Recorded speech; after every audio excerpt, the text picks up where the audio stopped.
what could be the investment from China into Afghanistan? What could be volume? It could be near 100 billion, 150 billion. Potential of trilateral investment is very large. The potential of investment should be, I think, between 100 billion to 2 billion when we talk about trilateral cooperation between Pakistan, Afghanistan and China. Will Afghans give assurance both to Pakistan and China that Chinese projects in Pakistan will not be allowed to be attacked by the Afghan terrorists who cross over the border? It will require close intelligence to intelligence cooperation, security to security cooperation, state to state cooperation between Pakistan and Afghanistan and between Pakistan, Afghanistan and China. So will Afghan Taliban will ensure that Afghanistan remains safe, free of terrorists, free of militant organization?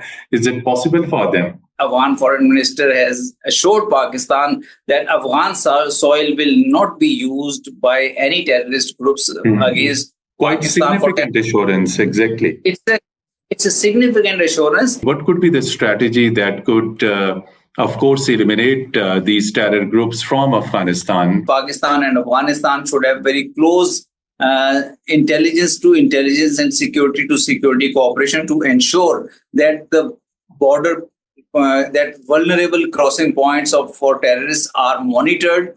Afghanistan middle sector has potential tuned to billions of dollars. So what do you think? China is only interest in mineral sector, or it has some strategic interest in Afghanistan? China's interest is in providing as much economic development and as much assistance to Afghanistan as possible in all areas, all walks of life.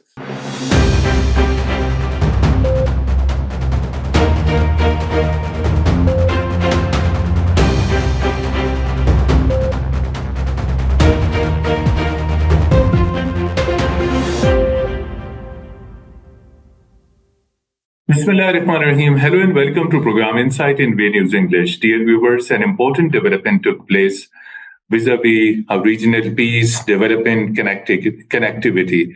And that was Chinese, Pakistani and Afghan foreign ministers met in Kabul today, during which they discussed a number of issues, including trade, transit trade, including regional development, health, education, and more importantly, three sides agreed to enhance trilateral cooperation and collaboration in fighting terrorism. And three sides also agreed that CPEC, China-Pakistan Economic Corridor, should be extended to Afghanistan. In the prevailing security situation, how it is possible that the CPEC could be connected? These all projects that have been discussed, health, education, trade, and these all things, keeping in view volatile security situation, has Afghanistan assured both China and Pakistan that security concerns will properly be addressed? And on the sidelines of this trilateral meeting, Pakistani and Afghan foreign minister held a meeting during which Pakistan strongly raised the issue of terrorist organization and terrorists operating from Afghanistan soil against Pakistan. Afghanistan acting foreign minister Amir Khan Muttaqi assured Pakistan that Afghanistan will ensure that there is no such militant or terror activity from Afghan soil. This is quite significant.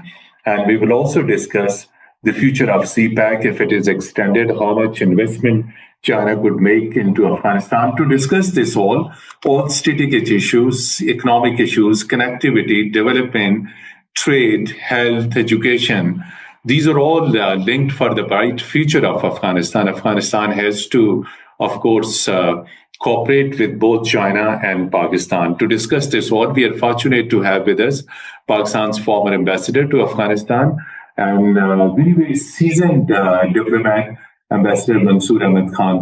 Ambassador Mansoor Ahmed Khan, very warm welcome to Program Insight in V News English. Thank you very much, Mateen. It is a pleasure joining your program and talking to your... And it's our honor and pleasure to have you with us on such an important development that took place today. And tomorrow, Chinese foreign minister would be in Islamabad. where Pakistan-China strategic dialogue will take place. We will also put up questions on that important development with you. But first, Afghanistan. So, as I discussed in the opening, still the terror organizations operating in Afghanistan. There are terrorists who have their strong camps and their hideouts. And Pakistan has been conveying this concern to Afghanistan.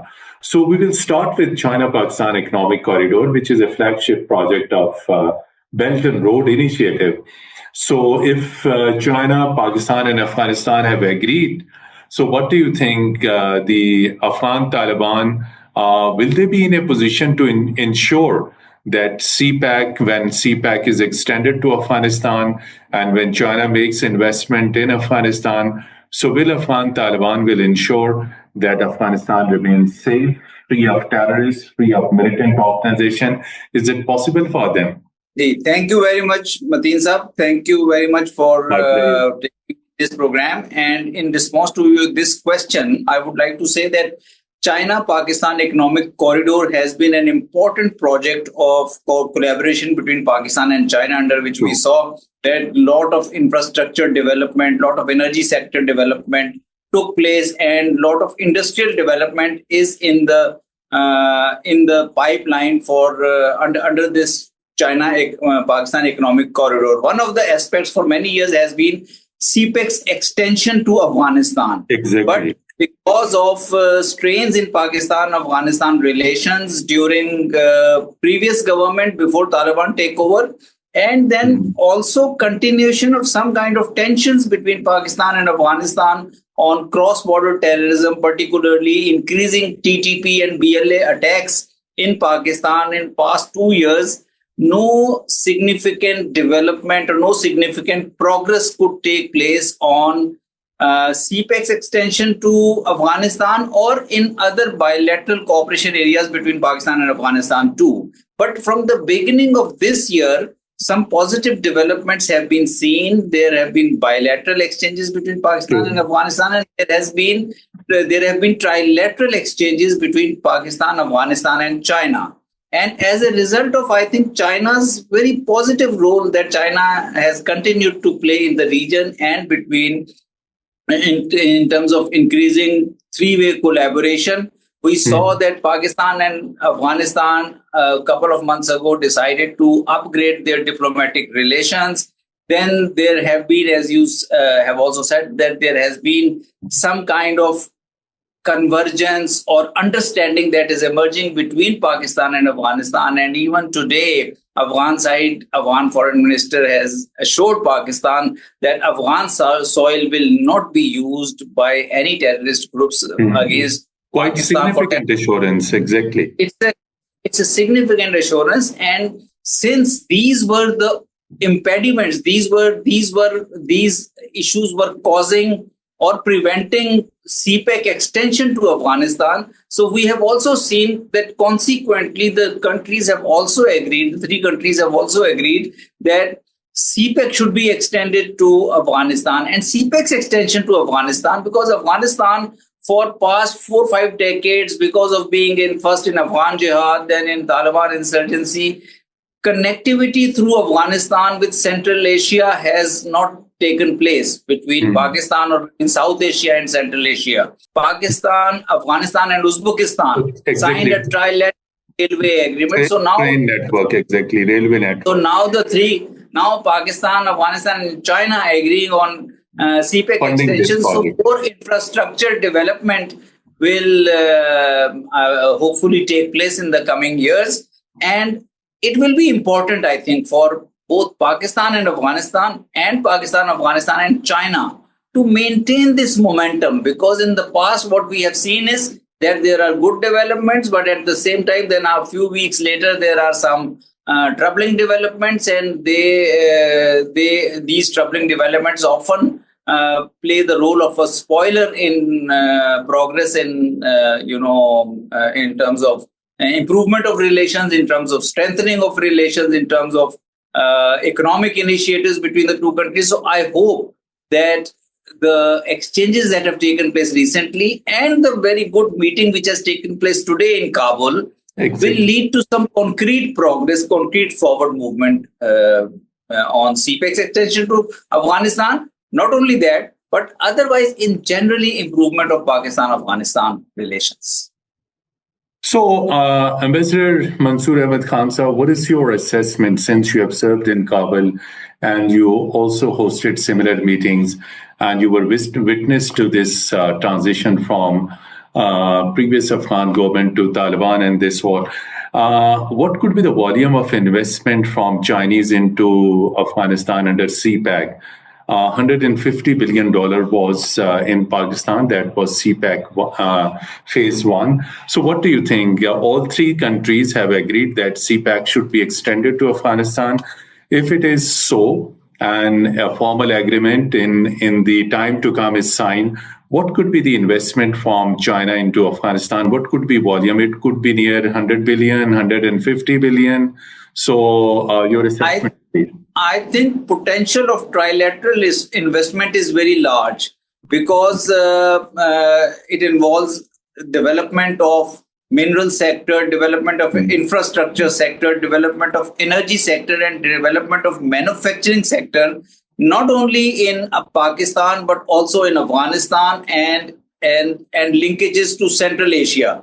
So I think since China is now stepping in into this connectivity phase or regional economic integration phase in a very meaningful manner. So I think we can expect that if stability continues, if security side cooperation also continues to make progress as has been committed by the three sides today, I think the potential of investment will be huge because there will be, I think, road and railway. More than 5 billion or 500 billion?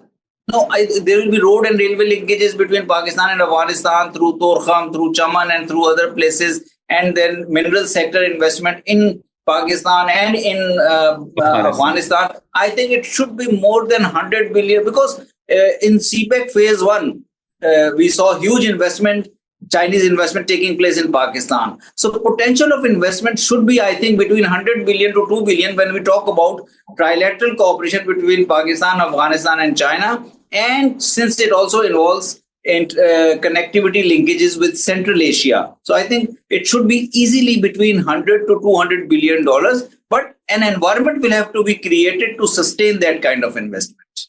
So another significant thing on the sideline, Pakistani and Afghan foreign ministers met. So, Ambassador Saab, when you were in Kabul also, Pakistan used to convey concerns through you to the Afghan authorities after 2021 when Taliban came into power, that they must address security concern. Before CPEC extension to Afghanistan, currently CPEC is in Pakistan and major beneficiary of this project is Balochistan, where there have been scores of terrorist attacks. What do you think? Will Afghans give assurance both to Pakistan and China that Chinese projects in Pakistan will not be allowed to be attacked by the Afghan terrorists who cross over the border? After the Taliban takeover in August 2021, Pakistan maintained very close engagement with Taliban in terms of assisting them in humanitarian field and assisting them in terms of stabilizing their government, because Pakistan has a long border with Afghanistan and Pakistan is a natural stabilizing factor for Afghanistan. In the initial months after the takeover, we saw the world was really hopeful, international community was really hopeful that Afghanistan will move towards a deeper stability. But then in 2022 and 2023 and 2024, we saw the resurgence of terrorism, cross-border terrorism, particularly TTP and BLA, both actually targeted Pakistan, increased their terrorist attacks in Pakistan in a very huge manner. And in Pakistan, loss of life for our security personnel, for our common Pakistanis in Khyber Pakhtunkhwa or in Balochistan and in other provinces also happened. And that was actually a painful blow for Pakistan. And that is why Pakistan had been in last 2-3 years taking this up with Afghanistan in a very stern manner that if we have to move forward towards normalization of Afghanistan into international affairs, into normalization of Afghanistan into a global order, then cross-border stability between Pakistan and Afghanistan is important. Terrorism cannot continue to take place simultaneously with economic development. Economic development needs secure conditions, and it will be important even now that as we move forward from today's developments, it will be important that there should be some decline, some reduction in cross-border terrorist activity in Pakistan, in Khyber Pakhtunkhwa, and in BLA-sponsored terrorism in Balochistan. And we know that some external actors, particularly from Indian side, have been involved in terms of assisting these groups. So how it will require close intelligence to intelligence cooperation, security to security cooperation, state to state cooperation between Pakistan and Afghanistan, and between Pakistan, Afghanistan and China, for ensuring that the major projects that these three countries, major economic projects that these three countries are envisaging in Pakistan or in Afghanistan are not attacked by the terrorists. And that will be the most important, I think. So, according to your assessment, there could be more security cooperation, intelligence sharing among Pakistan, Afghanistan, and China. So, there is a follow-up question and point on that. So, ultimately, if Afghan side has assured both China and Pakistan that it will ensure that there is security not only within Afghanistan, but also that Chinese projects in Pakistan are not attacked, what is your possibility? Recently, 2 weeks back, we have seen there was counter-terrorism dialogue between Pakistan and United States, and US was equally concerned on the presence of terror organizations in Afghanistan. What type or kind of operations are required to eliminate these all terror outfits, their hideouts, their sleeper cells, their safe havens from Afghan soil? It would be quite difficult. So what do you think? What could be the strategy that could, of course, eliminate these terror groups from Afghanistan? Will it be possible only for Afghan Taliban to achieve this target? Yes, since Pakistan-Afghanistan border is a porous border, long border, porous border, mountainous, difficult terrain. So it is very important that the two states, Pakistan and Afghanistan, should have very close intelligence to intelligence and security to security cooperation to ensure that the border, that vulnerable crossing points for terrorists are monitored and actions are taken against the groups which are targeting either Pakistan or targeting Afghanistan. Terrorism is not acceptable in Pakistan. Terrorism is also not acceptable in Afghanistan. So it requires very close cooperation between the security institutions of the two countries.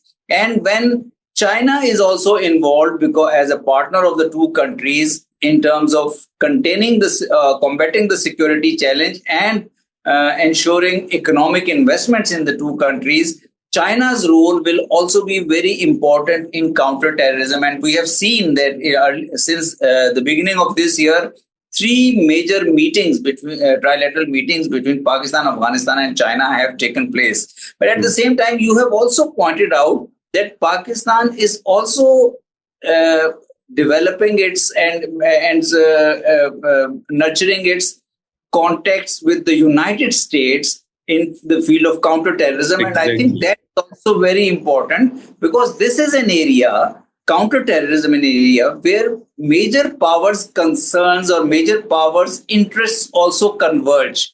And both China as well as the United States, they are interested in durable peace and stability in Afghanistan and Central Asia. And they don't want, both these powers, along with other regional powers, don't want the things to go towards the kind of chaos and anarchy that was there in 1990s. So there are grounds for cooperation between Pakistan and United States, and then Pakistan, Afghanistan and China are already having a trilateral cooperation.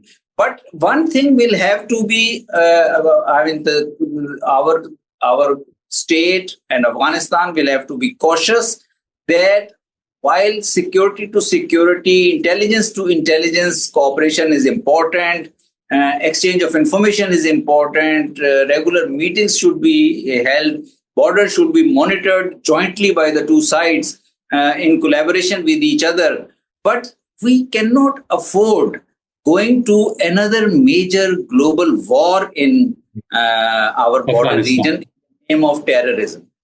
In Afghanistan or in the border region, because Pakistan-Afghanistan border region since 1970s, late 1970s, has been,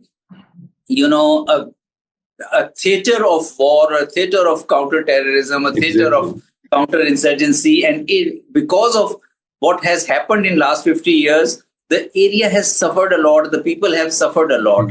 So the effective counter-terrorism is important, but we should not allow the things to slide in terms of a major war in the region. We saw for 2 decades US and NATO also continued a war on terrorism in Afghanistan. So that war actually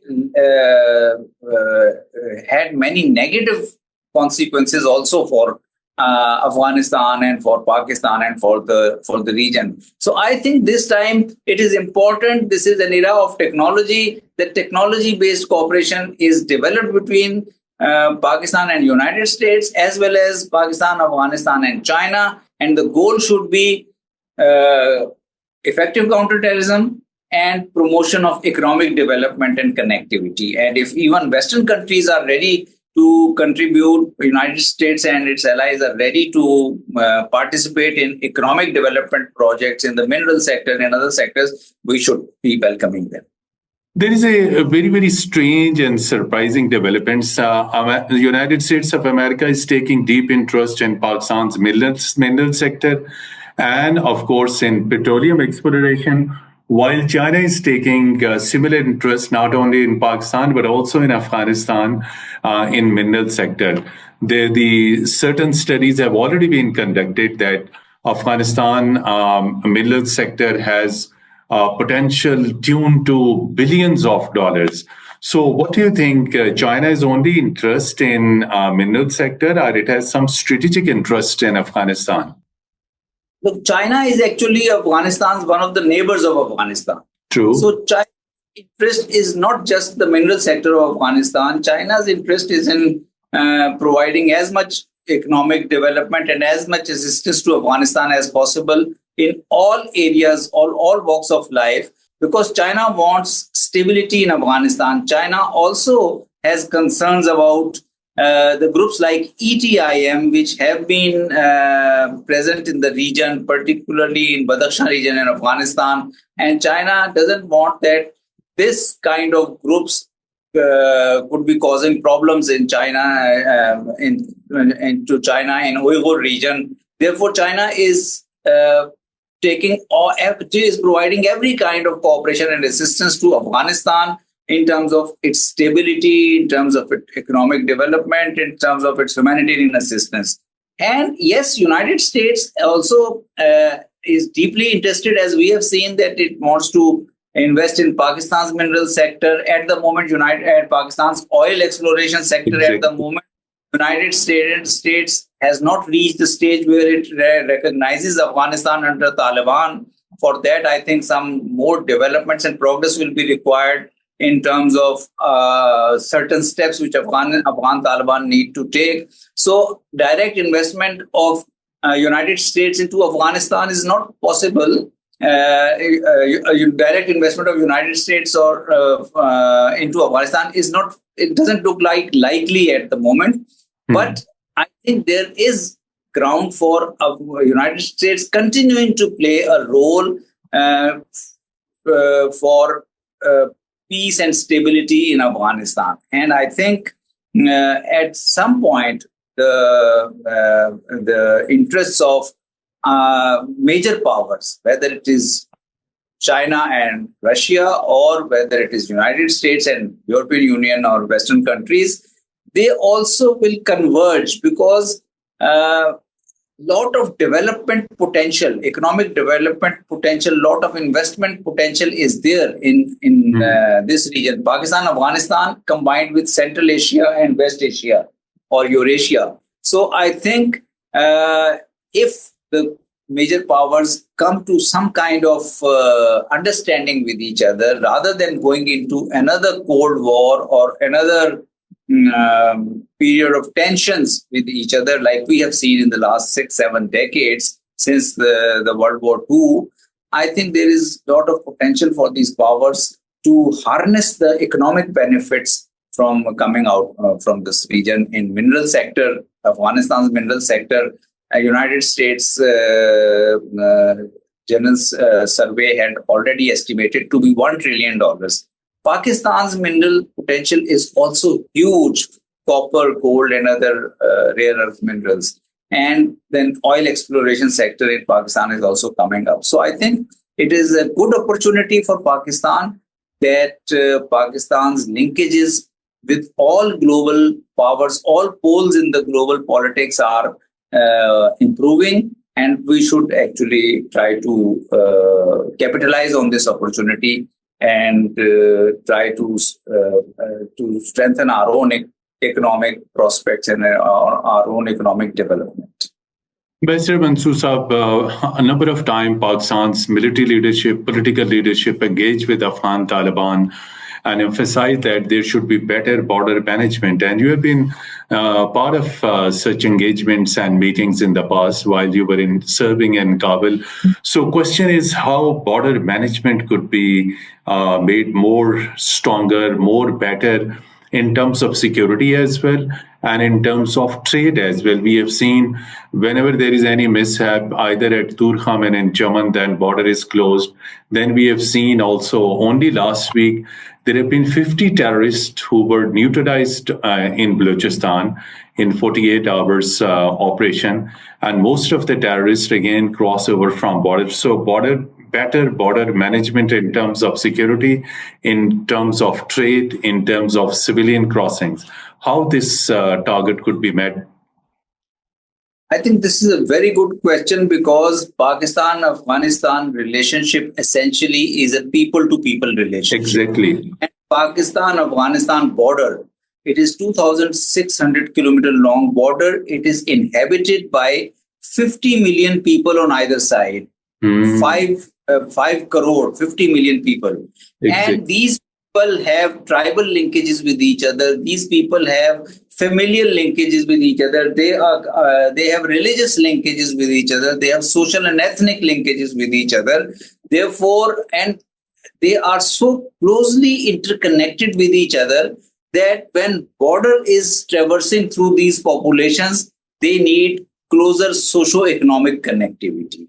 And because of what has happened in last 5 decades, because of the major power rivalries, the management of border has also become very difficult. It is important for Pakistan and Afghanistan to work together, a border management policy, a coordinated border management approach, which on the one hand takes care of the security threats emanating from terrorist groups like TTP, BLA, or any other terrorist group threatening Pakistan or Afghanistan. And on the other hand, it has to ensure that people-to-people movement is not affected. Now, that is a difficult issue to, practically achieve or practically deliver, because it involves thousands of people crossing border every day. Now, this is an era of technology. In my view, the two countries should collaborate in the use of technology to monitor the border.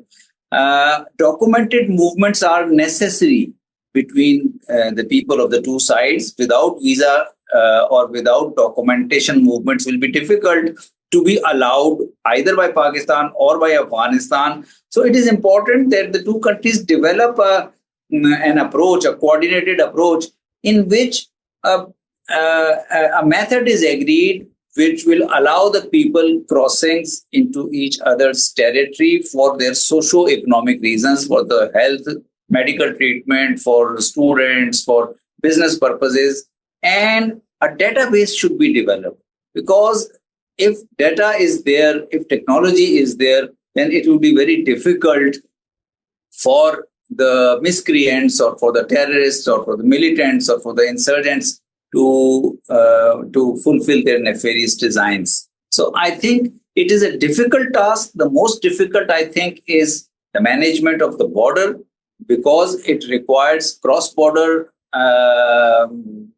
It has cross-border requirements, as well as all economic and social interaction has also to take place through the border, and that is why people have been suffering. A small incident or an incident takes place, a terrorist incident takes place, and border is closed. So that is something I think the two sides and possibly China included, the three sides should try to work out as to how to find a durable solution, long-term solution to that problem. So, Ambassador Mansoor Saab, finally, I would like to seek your comment to achieve this CPEC investment by China, Pakistan, Afghanistan, Uzbekistan linkages, and of course, better border management. And these all things are linked to political stability in Afghanistan. This is a transition government. What do you think? Taliban in Afghanistan have assured that they will revisit constitution and they will hold consultation. They will finally hold elections so that there could be a true representative government in Kabul. And as I said, this all is related to the political stability, which is imperative for all development of health sector, investment, trade, economic, and everything. So what do you think? When Taliban will return to elections and will, of course, peaceful transition of power to an elected government? Well, at one level, this is an internal issue of Afghanistan as to what kind of governance or political system or political framework or constitutional framework they need, and how it fulfills the aspirations and requirements of the Afghan people. But on the other level, all of us, all countries, all nations living in this world are part of an international community, and international community has certain norms, and under certain norms there have to be constitution. Every country has to be governed by a certain constitutional framework. It may not be necessarily a Western style democracy, or it may not be a peculiar system adopted by any other country, but it has to be a system, a governance framework which provides opportunities to the people of that country for participation in the governance, for participation in national development. And that is the decision of Afghan people as to what kind of system they want. But if Afghanistan has to materialize its contacts with the rest of the world, it has to normalize itself after 5 decades of warfare there, and has to again become an active member of the international community, a normal member of the international community. I believe it will be necessary for Afghanistan, for Afghan Taliban to take some kind of reforms. And these reforms should be according to the interest of Afghan people. Some kind of constitutional framework they have to develop. I hope they will develop it sooner rather than later. But they will have to develop. Similarly, they will have to also address the issues of human rights according to Islamic and Afghanistan's tribal culture. But some basic norms of international human rights have to be respected. Women rights, girls' right to go to education and study. Similarly, media freedoms and other normal human rights, which are part of an international human rights framework. So and then we cannot forget about counterterrorism. Counterterrorism is also a requirement of international community in today's world. Should be continuous cooperation, exactly. And has to be. Afghanistan actually has to become part of regional counterterrorism framework, like in SCO or other, and Exactly. international counterterrorism framework under the UN. So I think if Taliban take reforms in that direction, I am sure at some day Afghanistan's membership to the United Nations will also be restored. Afghanistan's membership to the OIC will also be restored. But these things I think will require concrete steps by Afghan Taliban for the sake of Afghan nation. We have only 2 minutes left. We have invested a lot on Afghanistan, but Pakistan's sincerity was always doubted. Why Afghan people have still anti-Pakistan sentiments? Why it has been so? We could not win the hearts of the Afghan people. Why it is so there? Pakistan-Afghanistan relations are so deep-rooted that the negativity that we see has come into Pakistan-Afghanistan relations in past 3 decades, especially since late 1990s, it would very quickly wane away if we restore the basics of our relations. And basics of our relations is that the government in Islamabad and government in Kabul have to have a mutual trust with each other, have to have confidence in each other, and people-to-people relations have to be facilitated by the two governments. I think if these two aspects can be taken care of in next 1 year or so, you will see a qualitative change, a phenomenal change in Pakistan-Afghanistan relations, and Pakistan's image in Afghanistan, Afghanistan's image in Pakistan. In one sentence, how do you see the future of Afghanistan in the years to come? I think it is bright, but the two countries will have to realize towards that bright or brighter future. The two countries will have to adopt constructive policies towards it. Thank you so much indeed, former Ambassador Mansoor Ahmed Khan Saab, who served as Pakistan's ambassador to Afghanistan in the past, for enlightening our audience about Pakistan, Afghanistan, and China's trilateral cooperation, not only in development, but also ensuring that Afghanistan remains peaceful, stable, and all three countries need to enhance intelligence cooperation and sharing for fighting terrorism. Thank you once again. Despite your busy schedule, you participated in our program. And dear viewers, till our next program, goodbye and Khuda Hafiz. Thank you very much.